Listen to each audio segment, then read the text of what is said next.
ทางขวา เบิ่งเอาพี่น้องเบิ่งเอา ยู่นั่น โอ้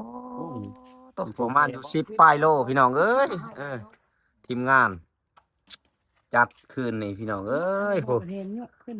ยก ไป อัน ทีมงาน โอ้เป็นน้อย เออ อู้แม่นี่ นับ เทมดู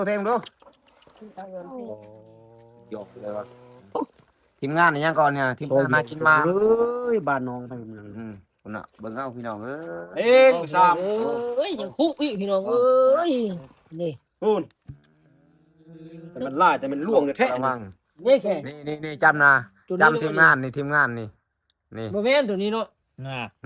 บ่แม่นไอ้ นี่ล่ะทีมงานพี่น้อง นี่ดิ